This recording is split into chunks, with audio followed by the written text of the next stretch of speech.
네, 식사 맛있게 하셨어요? 네. 오늘 사순절 특강 사회부 주관으로 분단 넘어 통일로라는 주제로 3강에 걸쳐서 매주마다 이 강의가 계획되어 있습니다. 지금 분단된 지가 지금 70년이 넘었고, 그리고 1, 2, 3세대, 4세대까지 지금 분단을 경험하고 있습니다. 그래서 저희들이 특별히 다양한 세대 간의 통일에 대한 생각을 서로 나누고자 이렇게 강의를 마련했고요. 그리고 해외에 있는 분단을 경험하는 우리 동포들까지 해서 이렇게 통일에 대한 다양한 시각들을 경험하는 그런 시간들로 정했습니다. 오늘 첫 번째로 분단 넘어 통일로 평화로 가는 길, 국가보안법의 반학문, 반통일, 반인권, 반평화적 성격과 그 해체의 길이라는 주제로 우리 시대에 참 십자가 같은 그런 국가보안법에 대해서 강정규 교수님이 강의를 해주시겠습니다. 우리 강의를 시작하기 전에 사순절이기도 해서 기도로 먼저 시작하도록 하겠습니다. 우리 은총님께서 대표로 우리 기도해 주시겠습니다. 앞으로 나오세요.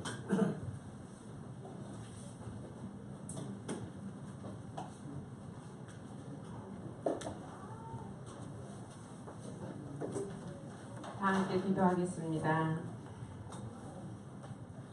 하느님, 남북 여자 단일팀을 보며 기쁘지 않으셨습니까? 통일의 서광을 보는 듯하여 저희는 가슴이 설레었습니다. 온결의 마음을 감동시킨 현송월의 통일이여라 노래가 지금도 귀에 쟁쟁합니다. 정치하는 사람들에게 통일을 맡기지 말고 우리 촛불민중이 평창 평화올림픽으로 중단된 군사연습 더 이상 재개되지 않고 평화의 대화가 지속되기를 민중의 가슴에 불을 지펴 주십시오. 민족의 심장에 아프게 박힌 대못 국가보안법을 뽑아버리게 우리 이 시간 두 눈 크게 뜨고 귀는 쫑긋 열고 공부하게 해주십시오. 예수님의 이름으로 기도드립니다. 아멘. 네, 오늘 강의를 맡아주신 우리 강정규 교수님 박수로.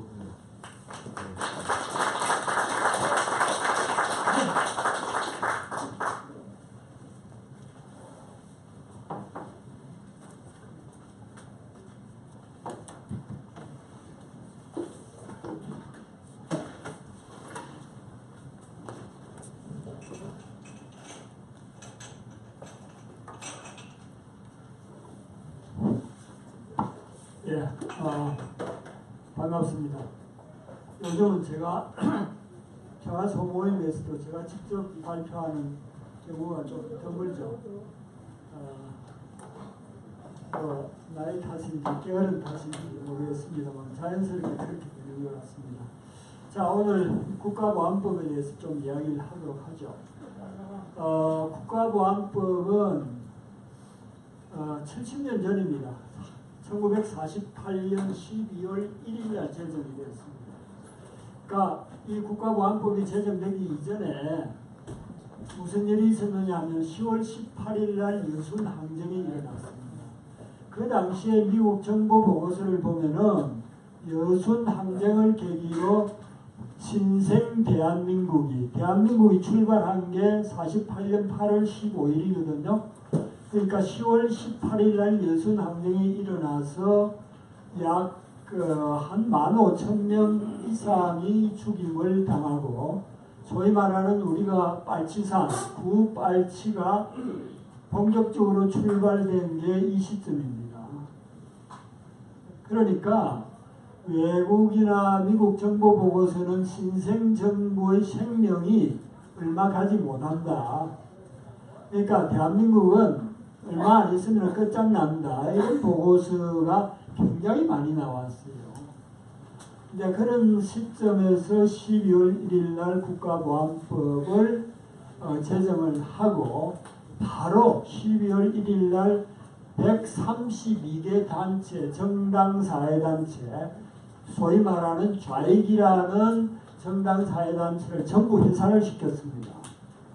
그러니까 거기에는 주로 통일을 원하는 사람들이 해당이 됐겠죠.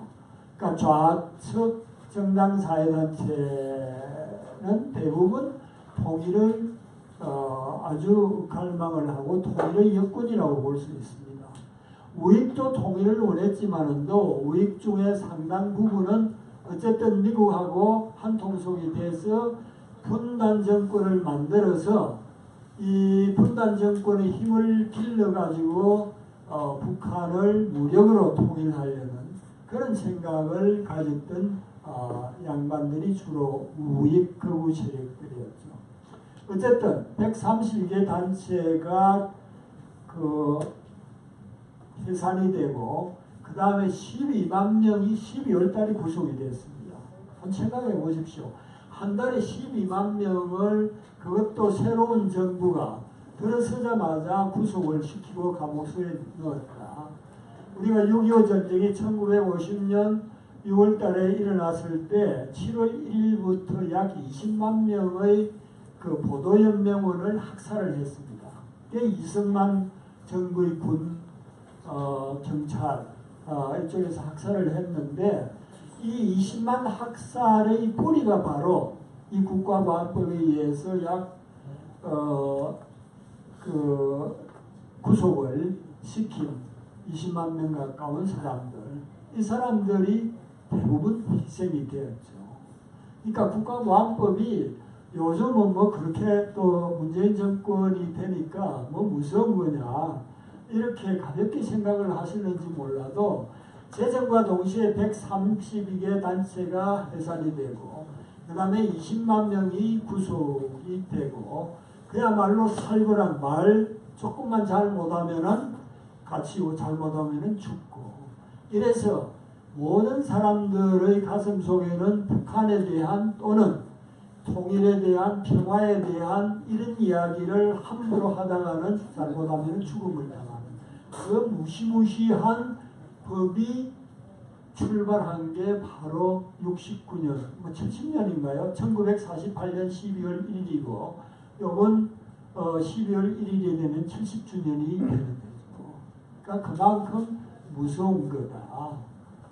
이런 말씀을 먼저 드리면서 이 무서운 법에 의해서 희생되는 사람들이 참 많죠. 얼마 전에 오신 이병민 선생님도 뭐 그런 경우지만은도 우리 장기수 어르신들이라든지 통일 인사라든지 엄청나게 희생을 많이 당했죠. 그 가운데 아주 조그마한 아주 미세한 극미한 부분이 이제 저에 해당되는데 사실 이게 2001년, 2005년 두 번에 걸쳐서 저한테 일어난 일인데 대부분 사람들 잘 몰라요. 그래서 특히 이제 교회 계시는 분들도 내용을 사실 잘 모르니까 우선은 저 개인 순환사부터 좀 이야기를 하면서 말을 좀 풀어나가야 될 것 같아요. 저는 그 두 번에 걸쳐서 국가보안법 이대로 조사를 받고 뭐 조금 옥살이도 하고 실현도 받고 뭐 이걸 당했습니다. 한 번은 2001년 소위 말하는 만경대 방명록 피라 사건입니다. 그러니까 여기서 제가 적어놨지만 전혀 이건 의도하지 않았던 전혀 이거 예상치 못했던 제가 그런 결과였죠. 뭐냐면은 북에 갔어요. 가가지고 만경대 이제 김일성 생가니까 당연히 이제 그 방문 그 일정에 들어가 있죠. 근데 저는 그 북에 가기 전부터 이 굉장히 그 만경대에 대해서 관심이 많았어요. 그때가 뭐냐면 김일성 주석이 94년 이제 사망을 하고 난 다음에 이게 북한이나 통일에 대해서 전혀 관심을 가지지 않았던 이런 사람들이 하루아침에 북한 전문가가 돼가지고 북한이 뭐 1년 내에 망하지 않으면 내 손에 장을 찌지라는 동 이러면서 영국의 뭐 에드가 포스턴가 이런 놈 같은 놈들 사흘 들에 돈 받아먹고 여기 와서 쓰잘데없는 소리를 내지르고 있더라고요. 그래서 제가 굉장히 이건 아니지 않느냐 이러면서 동구 사회주의는 올라가는데 왜 북한이나 베트남이나 중국 사회주의는 결코 올라가지 않느냐 이런 이제 나름대로 그 논문을 쓰면서 망경대 혁명열사 유자녀 학원 이것을 제가 굉장히 주목을 했어요. 어떤 정권이 망하려면은 하나는 밑으로부터의 봉기에 의해서 민중의 항쟁에 의해서 쓰러지는 경우가 있고 우리 가보 농민정쟁 같은 게 그런 경우라고 볼 수 있죠. 또 하나는 위로부터의 권력 투쟁에 의해서 무너지는 거고 우리 같은 경우에는 갑신정변 이런 게 이제 위로부터의 혁명이나 봉기에 의해서 이렇게 무너지는데 북의 경우에는 이게 민중 수준에서 시민사회 수준에서는 자연적 발사 그 조직이 없어요. 자연적인 시민사회에서 형성된 자발적 조직체가 없어요. 조직체가 없으면 아무리 사람이 많아도 민중항쟁이 일어날 수가 없습니다. 그러니까 북에는 아예 민중항쟁은 불가능하고 그럼 위로부터의 권력투쟁이 가능하겠느냐? 그게 가능하지 않다는 걸 저를 이야기했죠. 왜 가능하지 않느냐? 바로 망경대 혁명열사 유자녀 학원입니다. 이 이름도 혁명열사 유자녀 학원이거든요. 그건 뭐냐면은 주로 중국 동북 삼성에서 항일투쟁을 하다가 죽거나 뭐 희생된 사람들 이 사람들의 자녀들 고아죠. 고아 연영국이나 박성철이나 다 고아 출신입니다. 이게 이제 만주 지역으로 김일성이 사람을 보냈어요.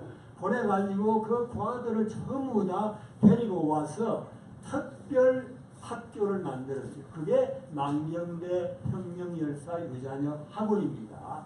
그래서 이 고아들을 먹여주고 뭐 입혀주고 전부 다 교육을 시키고 유학까지 보내고 그 다음에 명절이 되면 이 양반들은 부모가 없잖아요. 그러니까 김일성이 그쪽에서 어버이 수령이라는 이야기가 왜 나오느냐 하면은 바로 망경대 혁명열사 유자녀의 명절이 되면 김일성이 항상 거기 가요.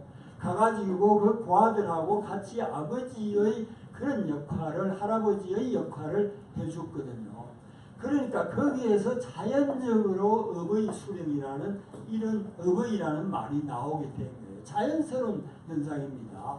뭐 일부러 이렇게 인위적으로 북한 정권이 어버이라는 말을 지어내서 강요를 한 그런 게 아니라 자연 발생적으로 생긴 거죠. 그러니까 그게 망경대 혁명열사 유자녀 학원 출신들이 북한의 엘리트층을 형성을 하고 있죠. 그러니까 엘리트 간에 서로 충돌을 한다든지 이런 게 아니고 자기들끼리의 결속력이라는 것은 만주에서 항일투쟁을 하다가 피로 이렇게 엮어진 연대관계잖아요. 이게 쉽게 무너지지 않고 자기들끼리 권력투쟁으로 이렇게 갈 리가 없죠. 그러니까 상천구가 그야말로 얼똘 뭉쳤다. 지금도 뭉치고 있지만요. 그게 처음부터 그렇게 된 겁니다. 그러니까 나는 북한은 나가지 않는다. 무슨 소리 하냐 개소리다 하는 주장을 했고 그걸 이제 논문으로 써냈죠. 그러니까 이제 망경대를 간다고 하니까 저는 자연적으로 망경대 혁명열사 유자녀 학원 거기에 대한 막 신경이 좀 집중되고 어디 있느냐 거기서 얼마나 떨어지느냐 이렇게 배 타고 가면서도 이제 그런 이야기를 하다가 이제 망경대 갔어요. 가가지고 이제 한참 이렇게 돌아다니는데 언뜻 보니까 방명록이 있더라고요. 그 사람들이 쓰고 그러는데 저는 또 이게 습관이 돼가지고 어디든지 가면 방명록에 뭐라고 써요. 그러니까 뭐 자연적으로 그냥 앉았죠. 앉아가지고 뭘 쓸까 한 1분쯤 생각하니까 금방 뭐 조금 전까지도 망경대 혁명유자녀 학원을 생각하다가 그 생각이 떠나고 야 이거 북의 경우에는 항일투쟁을 하고 민족을 위해서 목숨을 바치거나 희생된 사람들은 그 사람들을 기려줄 뿐만 아니라 그 후손들까지도 자식들까지도 데리고 와서 특수학교를 시키고 특별한 대우를 해주는 야 이렇게 하면은 사람들이 민족을 위해서 일을 하고 그러면은 인정이 되고 남한과 같이 남한에는 뭐 어쩐지는 다 아시잖아요. 독립투쟁하고 한 사람 3대가 뭐 다 망하는 거 아닙니까? 망하는 건 아니지만은도 헐벗고 그러고 전형적인 경우가 안동에 계시는 이상용 선생님의 손자분 이항정 씨라고 우리 교회 평화소모임에도 자주 한 1년 정도 나오셨어요. 이분 같은 경우에 초등학교를 못 나오셨어요. 그런데 이상용 선생님은 처가, 친가, 외가 전부 다 끌고 그 만세뿐이죠. 그 다음에 지금 아직까지도 99간 집이 아직 남아 있습니다. 안동에. 그걸 전부 다 처분을 하고 이렇게 끌고 만주에 갔죠. 가가지고 항일 운동을 하신 분이에요. 그러니까 여기 누구죠? 이혜영 선생님이라든지 이런 분이 대표적인 분인데 이혜영 선생은 알려지는데 이상용 선생님은 잘 안 알려져 있거든요. 이 양반은 아나키스트라든지 좀 좌익에 가까우니까. 근데 안 알려졌는데 그분 손자는 초등학교를 못 나오셨어요. 이게 우리의 현실입니다. 그런데 부의 경우에는 망령대 혁명열사 유자녀 학원 특별 학교를 시켜주고 특별 교육을 시키고 유학까지 시켜주고 엘리트로서 북한 정권을 지탱하는 기반이 되어 있는 거죠. 자, 이렇게 해주면은 민족을 위해서 일하는 사람들이 더 많이 생길 수 있고 민족을 위해서 일하는 사람이 더 많으면 통일운동 많이 할 거고 그러면 통일 빨리 될 거 아니냐. 이런 것들이 선뜻 머리에 나오면서 뭐 망경대 정신 이어받아 통일위협 이룩하자. 자연스럽게 쓴 거예요. 그냥 그렇게 쓰고 이제 나왔는데 전 뭐 잊어버렸죠. 아 근데 저녁 때 되니까 뭐라고 수근수근하면서 야단들이에요. 그 박충림 선생님이 좀 보자고 그러시더라고요. 그래서 갔어요. 그러니까 썼느냐, 왜 썼느냐, 아니 뭐 이렇게 쓴 거라고 그러니까 뭐 잘했다고 이러시더라고요. 이러면서 근데 어쨌든 그 뭐 잘한 건 그 선생님한테는 잘한 거지만은 또 이쪽에서는 야단굿이 맞는 것 같습니다. 그러니까 이건 전혀 제가 예상하지 못한 그런 결과다. 제 말, 그러니까 망령대 정신을 이제 저는 민족 정기 정신이다 이렇게 봤는데 여기는 완전히 김일성 찬양 정신이다 뭐 이렇게 해가지고 이제 야단 법석이 난 거죠. 그 다음에 이제 두 번째는 2005년입니다. 그게 이제 6.15 공동선언 일어나고 나서 그 다음에 2001년에 우리가 그게 8.15 행사 때 갔을 때 일어난 일이거든요. 그 다음에 이제 제가 그것 때문에 이제 뭐 좀 강호소도 가고 고생도 하고 뭐 좀 시끄러웠는데 그 조사를 봤는데 망경대 이게 방명록 선거 조사는 10%도 안 돼요. 나머지 90%는 제가 어디 가서 강연한 거, 뭐 글 쓴 거, 논문, 책 이런 것 가지고 전부 트집을 잡는데 그제 이제 그 보석 허가를 내준 사람이 요번에 누구예요? 신광열이라고 누구를 석방을 해준 사람이 있죠. 김관진인가? 김관진이를 석방해준 판사가 그 제 담당 판사였어요.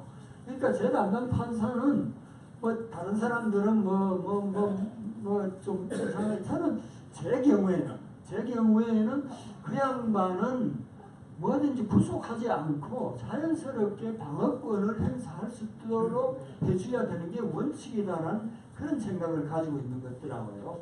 근데 제가 이제 석방되고 난 다음에 나중에 들은 이야기로는 신강렬 판사는 왜 빨리 보석 신청을 안 하느냐고 이런 이야기를 흘렸다는 거예요. 그 양반은 방어권이 필요하고 특히 제 같은 경우에는 이게 이제 찬양보부제니까 여기에는 철저하게 방어를 해야 되니까 이거 뭐 책이라든지 뭔가 자료 같은 게 감옥소 가면 없으니까 방어권을 못한다. 이래서 석방을 빨리 이제 판사가 해줬는데 그 다음에는 재판이 안 열렸어요. 그러니까 법원에서도 이것 가지고 뭐 재판하기도 그렇고 하니까 그냥 한 4년 동안 하는 것도 아니고 안 하는 것도 아니고 그냥 지나쳤어요. 근데 2005년이 됐어요. 2005년인데 또 그 인천에 메가드 동상이 있었거든요. 그게 이제 거기에 대한 철거 논쟁이 붙어가지고 우리 민하연이라는 그런 단체에서 주로 이제 연세 드신 분들이 인천에 가서 메가드 동상 철거해야 된다, 분단의 원흉이다, 뭐 학살의 원흉이다 이렇게 하면서 이게 굉장히 이제 그 위축하고 충돌이 일어나고 시끄러웠어요. 근데 그쪽에서 제보고 그 메가드에 대해서 강연을 해달라는 요청이 왔어요. 해주겠다고 그랬는데 4사람인가 이렇게 초청을 받았어요. 근데 나중에 알고 보니까 3사람 처음부터 못하겠다고 나자빠졌어요. 나중에. 그러니까 결국 할 수 있는 사람은 저 혼자 남은 거예요. 남으니까 이쪽에서 요구하는 게 이게 이제 메가드에 대해서 전반적으로 포괄적으로 전에는 이렇게 전부 다 역할을 나눠 가지고 하기로 했는데 포괄적으로 전부 다 해달라는 거예요. 저보고. 그러니까 이 시점에 메가드를 한번 정리를 좀 해야 되겠다는 그런 생각이 들었고 또 다른 한편으로는 그때 제가 한갑입니다. 그 다음에 제 한갑은 분단 한갑입니다. 한갑이라는 게 뭡니까? 지금은 좀 뭐 오래 살아서 다르지만도 저는 한갑이라는 걸 굉장히 중요하게 생각했거든요. 옛날에는 한갑 되면은 죽을 날이 얼마 안 남았잖아요. 그러니까 한갑이 되면은 자기의 60년 인생을 되돌아보고 나머지 10년을 살지 20년을 살지 5년을 살지 모르는데 새로운 어떤 삶을 출발시키는 그런 변곡점이 한갑이거든요. 그러니까 이런 뭐 분단 60년 한갑이 됐는데 이게 분단을 끝내야 되는 이런 민족사적인 당위성 이런 게 이제 제 머릿속에 딱 찼고 그 다음에 제가 또 한갑이 되니까 뭔가 이게 사람이 태어나서 뭘 좀 해야 되는데 그냥 넘길 수는 없다. 그래서 2004년부터 저는 주한미군 철수 원년을 2005년 분단 60년에 꼭 해야 된다. 이런 주장을 펼치고 거의 논문을 쓰고 막 그랬었어요. 그런데 이제 메가드에 대한 종합적인 이런 이제 그 검토를 전부 다 해가지고 발표를 했는데 마침 그때 7월 27일 정년협정 기념일이 다 됐어요.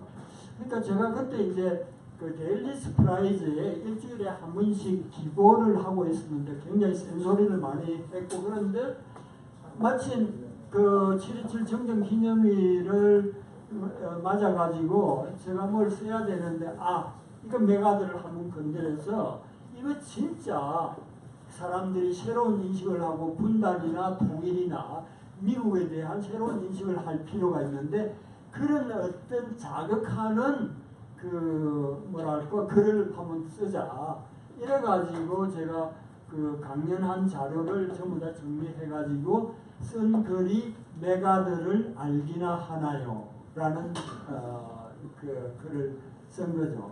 그야말로 이제까지 가지고 있던 미국에 대한 근본적인 생각을 전부 다 허물어뜨리고 메가드 정말 흥미없는 놈이죠.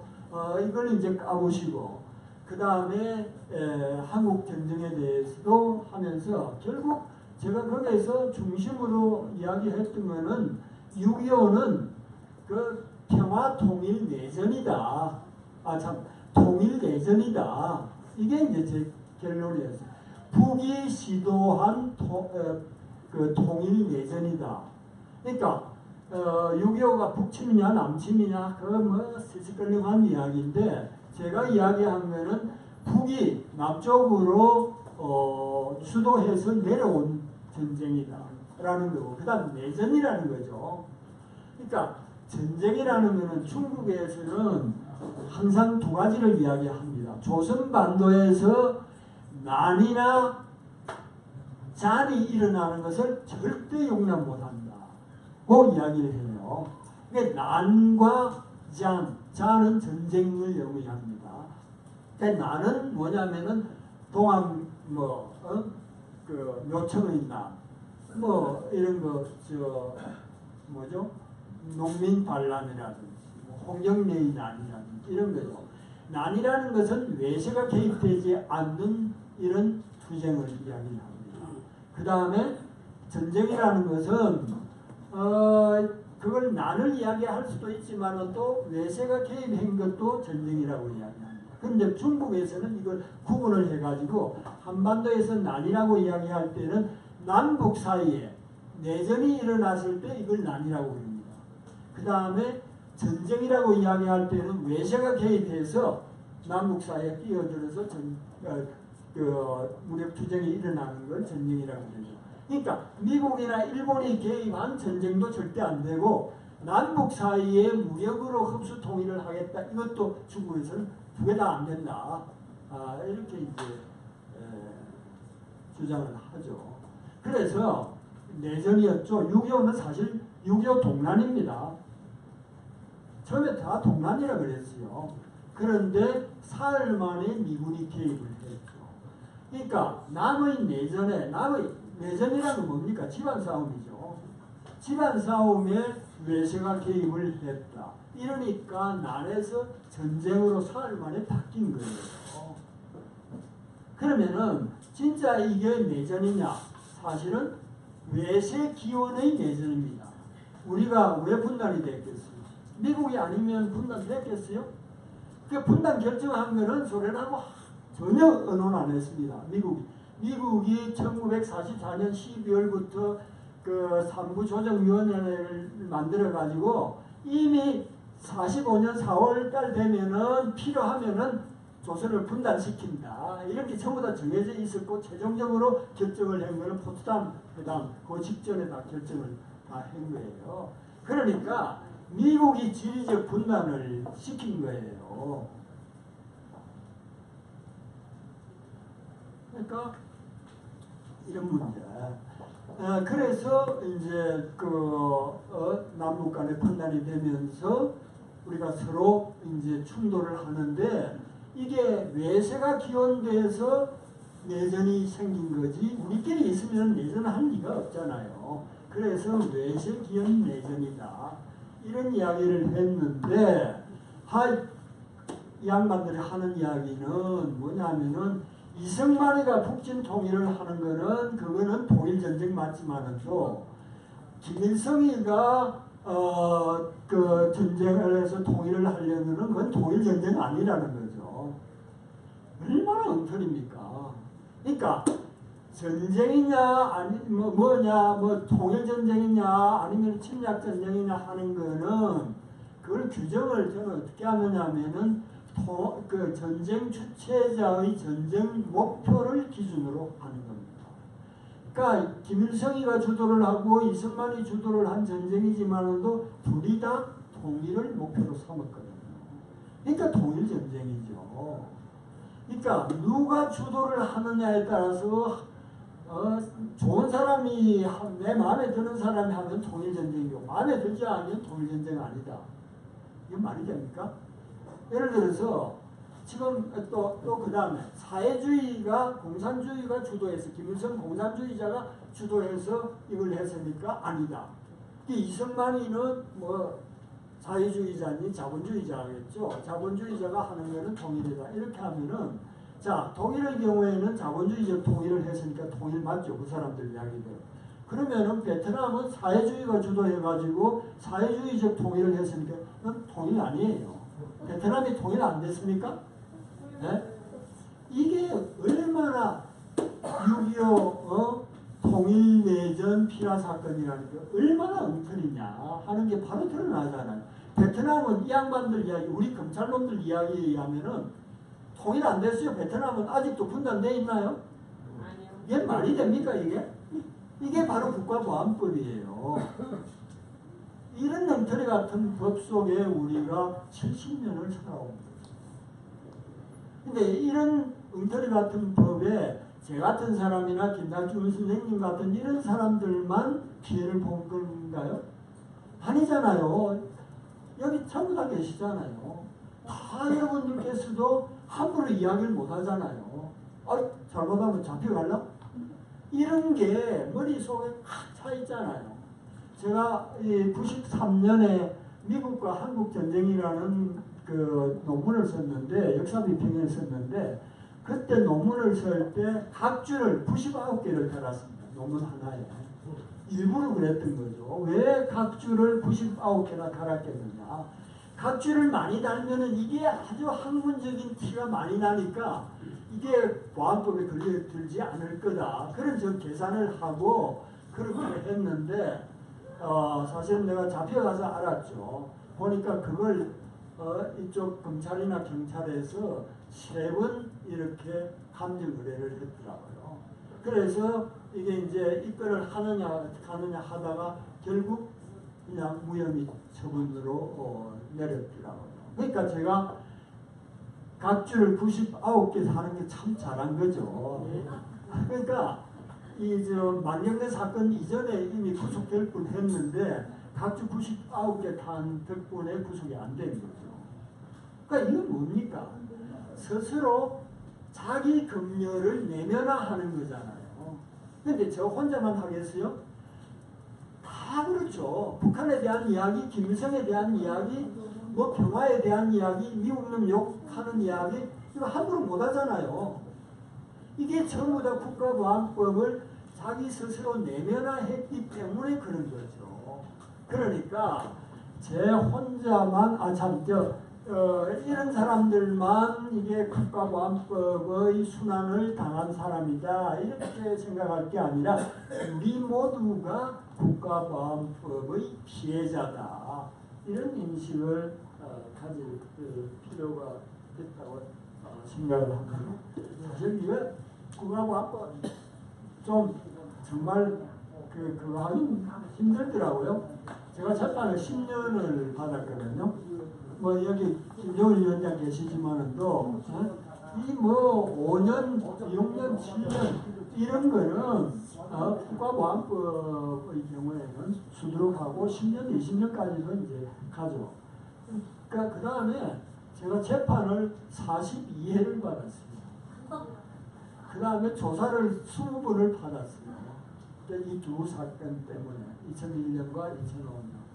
근데 뭐 개인적으로는 뭐 여러 가지 뭐 학교도 문제가 있고 뭐 여러 가지 뭐 문제가 있는데 또 이제 뭐 재판 받고 물론 재판은 뭐 저는 현장 투쟁으로 생각을 하고 그렇게 위축되거나 그렇지는 않았어요. 뭐 조사를 받고 하는데 뭐 고문은 없었으니까 위축되지는 않았는데 2005년 가을부터 제가 폐모가 좀 안 좋아가지고 이제 결국 그게 간질성 폐질환인가 이런 거로 이제 악화가 되는 그런 순환이고 뭐 저야 뭐 그런 건 그렇게 뭐 중요히 여기지 않는데 문제는 이제 저 주위에 있는 사람들 그러니까 친구들에서부터 우리 가족이 이르기까지 그 영향이 이제 뭐 엄청난 것이었다 그런 생각이 듭니다. 자, 예수님 생각을 좀 해볼 필요가 있어요. 예수님이 지금 이 시점에서 이 땅에 오셨더라면은 예수님이 뭘 하셨을까? 뭐 평화통일운동가이고 비판적 실천적 지식인이고 혁명가이다. 그래서 국가보안법 철폐의 맨 앞장에 서실 거다. 저는 그렇게 생각을 합니다. 아멘입니까? 아멘. 그리고 또 다른 한편으로는 만약에 예수님이 19세기 이후로 영국, 특히 영국이죠. 영국에 태어나셨더라면은 신약도 썼을 말씀을 하셨겠지만은도 칼 막스가 쓴 자본론도 썼지 않을까. 그러니까 학문이라는 것은 존재 구속서입니다. 우리의 삶이나 존재가 어떠느냐에 따라서 학문도 귀속되기 마련이고 거기에 맞는 학문이 나와야지 고담준론하고 뭐 잘난 척하고 뻗대는 이런 류의 학문은 저는 필요 없다고 생각합니다. 우리의 삶과 밀착된 학문, 그게 제대로 된 학문이다. 자, 그런 학문에 대해서 나번으로 넘어가서 국가보안법의 반학문성을 이제 좀 보죠. 그러니까 학문의 언어의 본질이 뭐냐? 참과 진실을 밝히는 거잖아요. 참과 진실을 밝히고 성령을 허물어 참과 진실을 밝히는 거다. 근데 성령이라는 것은 누구도 이게 반기를 들 수 없는 그런 게 있죠. 지금 그 문재인 정부가 처하고 있는 게 오늘 지금 당장이죠. 김영철인가 그 양반 천안함이잖아요. 천안함 사건의 주범으로 김영철을 몰고 남북회담을 해서는 안 된다. 이러는데 이게 천안함 사건이 자체가 진실이냐는 거예요. 발표된 게 진실이냐는 거예요. 저는 전혀 1%도 진실이라고 안 보거든요. 북한 소행이다. 저는 전혀 안 믿거든요. 제가 안 믿을 뿐만 아니라 미국 CIA 한국 지부장하고 주한미국 대사인 그레거라는 미국 CIA, 그레거라는 고위 CIA 출신자도 타이거 클리시다. 하이풍 조작. 미국이 베트남 전쟁할 때 하이풍 조작한 것처럼 그거다. 노골적으로 계속 이야기를 하고 있었고 수많은 반론들이 제기되어 있잖아요. 그럼에도 불구하고 이런 거 대통령 선거가 되니까 문재인이는 뭐 천안함은 폭침이다. 이렇게 표탈라고 이야기 해버렸잖아요. 해버려 놓으니까 천안함에 대해서 문제 제기를 할 수도 없고 설사 문재인 대통령이 그런 이야기를 안 했다 하더라도 저는 세월호하고는 달라서 세월호는 진상규명이 저는 빨리 된다고 봅니다. 근데 천안함은 굉장히 힘든다고 봅니다. 왜냐? 미국 놈이 관련되어 있거든요.